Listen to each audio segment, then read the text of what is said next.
go back into South Bend's history. 20 years, 50 years, 100 years, and what do you see?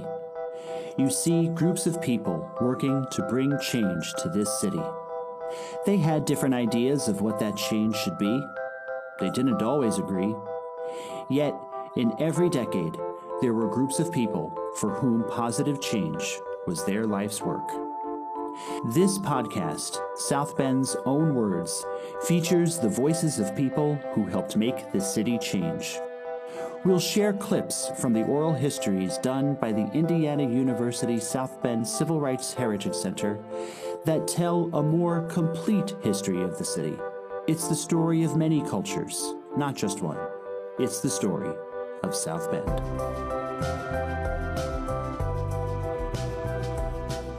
In the 1940s, professional baseball segregated players both by race and by gender. The All-American Girls Professional Baseball League and our home team, the South Bend Blue Sox, famously upset rigid gender discrimination and opened pro ball to white women. But only white women. So for a talented young athlete like Renelda Robinson, the opportunity to play ball came from a café owner on Birdsell Street in South Bend's west side. Uncle Bill's all-colored girls softball team brought young players on adventures across the Midwest. And for young Renelda, it was a chance to make great friends, see new places, and play high-quality ball. In 1987, Renelda sat down to talk about her time on Uncle Bill's team. A copy of that interview was donated to the Civil Rights Heritage Center by her daughter, Marguerite Taylor. In the interview, Renelda talks about her years in baseball's spotlight. Well, let's see. Where do we want to start off? Just lots and lots of questions. Well, I hope my memories, after you get over 60, your memory is kind of bad. Okay, as far as your team was concerned, did you guys have an organized league that you played in? Yes, the league was organized. We played in an organized league. We played in teams from Niles and Elkhart. We played several teams that were out of Elkhart, and we had a regular schedule that played. I know when the Blue Sox were playing, they were the professional team that played at Playland Park. We weren't able to get in that, but I'm trying to think. Oh, how old were you when you started playing for Uncle Bill? When I started playing, I must have been about 16. So 15, 16. Very comparable to a lot of the girls who were playing in that All-American Girls Baseball League. Right, 43 young ladies that were playing. Right. I was about 15, 16 when I started playing. Was your league a mixed league, or was it an all-black league? Our team was all black, but in fact, I can't recall of too many black teams that we played. Okay. Most of the teams we played were white. When was the last year that you actually had a team in South Bend? When was the last year that you guys had a league for that? I know I was playing in 42. Okay. Yeah, it had to be. So maybe like late 40s. Yeah, it had to be before the 50s when I count back. The Blue Sox then were still playing. Yeah. When you guys were traveling then to Gary. Right. Playing. Right. Okay. I played in Gary, and I had my one son, Marshall, and I played the whole season. They didn't even know I was pregnant. And he was born in February, so I played up until August. Some of the other teams I ran across was the Miles Laboratory Girls, Warsaw Elkettes, Logansport Logan Girls. Now, I know we played so many times. I just can't remember, but I do remember teams came here, we played them, and we went there. I know we went to as far as Peoria, Illinois, and played the Caterpillars out of Peoria. I do remember that. And we played the Peoria Caterpillars for the big tractor company out of Peoria, Illinois.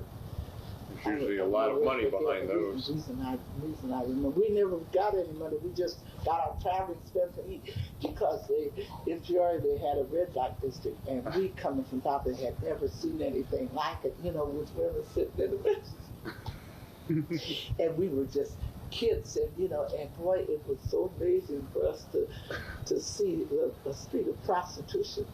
In those days. Now I guess it wouldn't be even something somebody turned their head at, but in those days I never will forget that. Okay, what were some of the parks that you guys played at?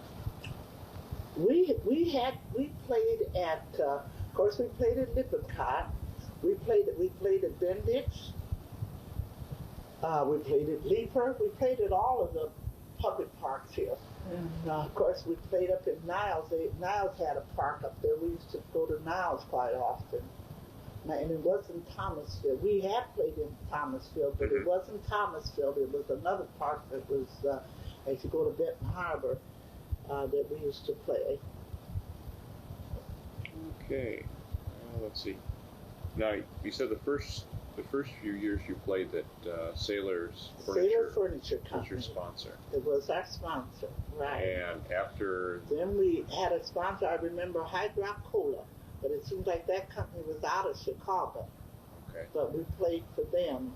We were known as the Hydroc Cola. And what they did was buy our uniforms.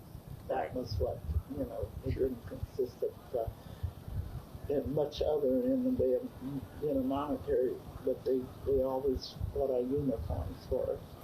Okay. Yeah. Now, was it after the cola or pop company is when Uncle Bill then became the sponsor of the team the rest of the way? No, now he was our coach, but he coached the team. But we had different companies that sponsored us. But he was always the coach. He had a restaurant on Birdsell Street, and his Aunt Della, we called him Uncle Bill, and everybody knew him. And Aunt Della was his wife, and many times I knew that he had, taken his own money to take us someplace to play ball and things, But because it's always interesting when the write-ups are in the paper. The lead usually starts out Uncle Bill Harris's Girls, and they never mention it, a specific sponsor. And everybody just knew Uncle Bill. Everybody. If you would speak to any of the older people, that they knew that we were just known as Uncle Bill's team, because he was. I know a lot of things, like I said, he did out of his own pocket, because all that the sponsor would probably do for us is to, buy us uniforms for the year or two. He had a team before this. I mean, he had the older girls that played, and he had an older sister that played, and Isabel Blanton played, and they were they were much, much older than us, almost 10 to 12 years older than we were when we came on. And then, of course, after we came on, they dropped out. All the while that you played, was it all the fast pitch softball? Fast pitch softball, yeah. Okay. Yeah, we never played slow pitch. All flat and fast pitch, yeah. Okay, now you say you never received a salary for playing. No. You guys were playing it because you loved playing the sport. Right, we never received a salary at all, never. We always say, I told you about Doris and I, they always would feed us when we traveled. And that was where we got our kids, because Doris Howe, let's see which one, where's that, this one. Doris and I were we were the youngest of, even in this group, we were the youngest. She was about a half a year younger than I, but anyway, and whenever we'd go, the only thing we got was a good meal. And the rest of we'd go to, like if it was any place and they had hamburgers and chicken, Doris and I'd always order chicken dinner. And she'd hunch me and I'd hunch her, and she'd say, "What you gonna get?" And I said, "I want your chicken." Uncle Bill never said a thing. Even if that was coming out of his pocket, he never said a thing. But usually I know when we would go someplace, I'm quite sure the team that brought us there, you know, were the ones that paid for our expense there, Sure. you know, and but no, we never received any money. We just loved the game.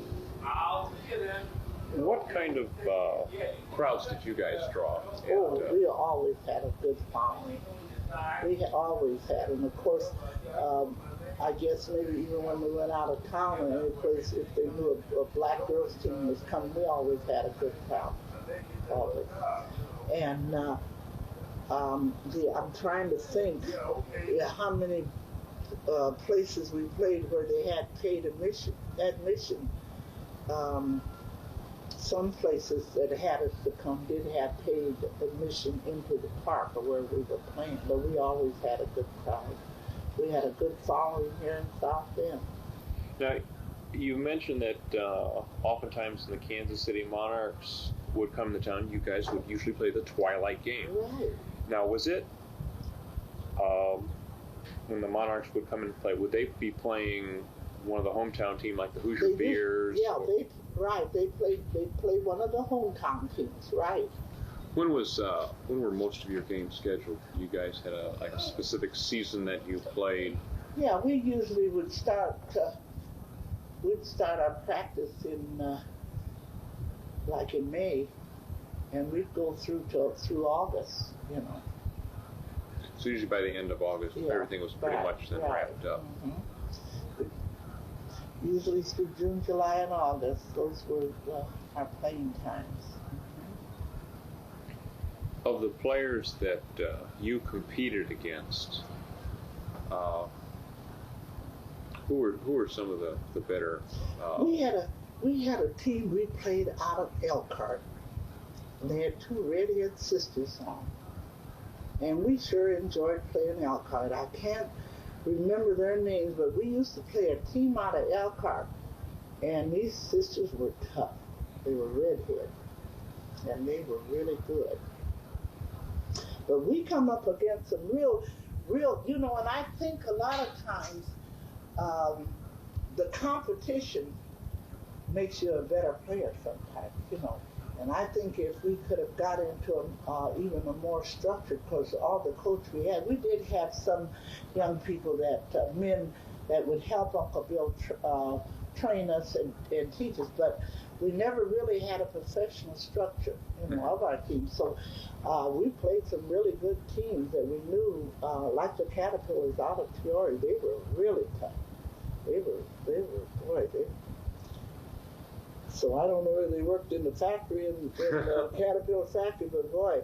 Now I understand early on you did a little pitching. Yeah, I did a little pitching. I did.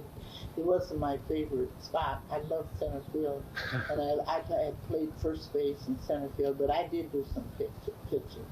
Even had a no-hitter, yeah. at least one to your credit. One, I could see that. Oh goodness, I can remember. I thought I had a good season. You know, some of the seasons were good.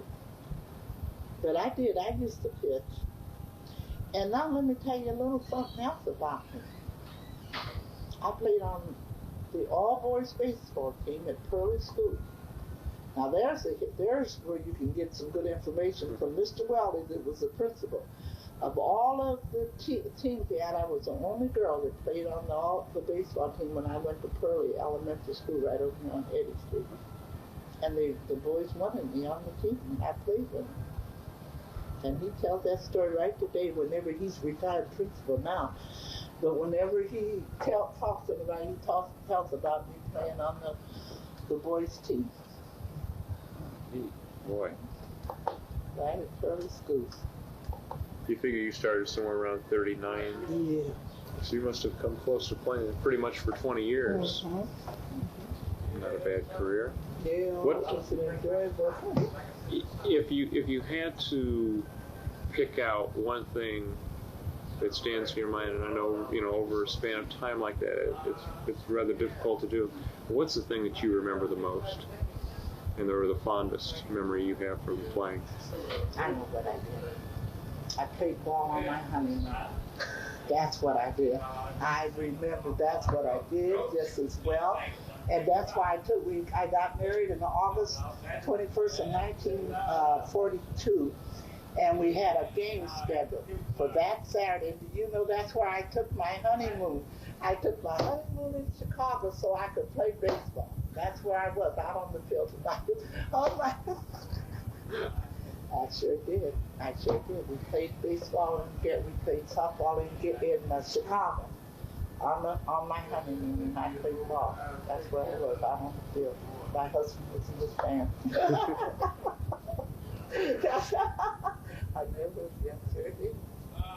Well, that's great. But I think the thing I enjoyed too a lot was just meeting the different people and trying to just the sport itself was just enjoyable. Just going to play. Over the last 3 years, professors, staff, and students from the University of Notre Dame reached out to community partners about a new project called Foundry Field.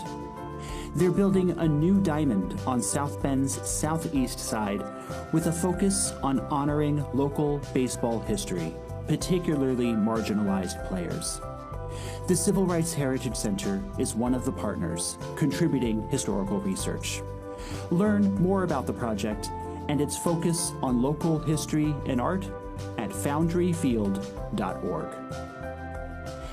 South Bend's Own Words was created by Kevin Tidmarsh and me, George Garner. This episode was produced by Nathalie Villalobos and by me through the Indiana University South Bend Civil Rights Heritage Center. Visit us and learn how IU South Bend students inspired the transformation of a once segregated South Bend swimming pool. We give guided tours and offer public events that show how the history of oppression echoes through this city today. See and hear more history, plan your visit, or share your thoughts about this episode, all at crhc.iusb.edu.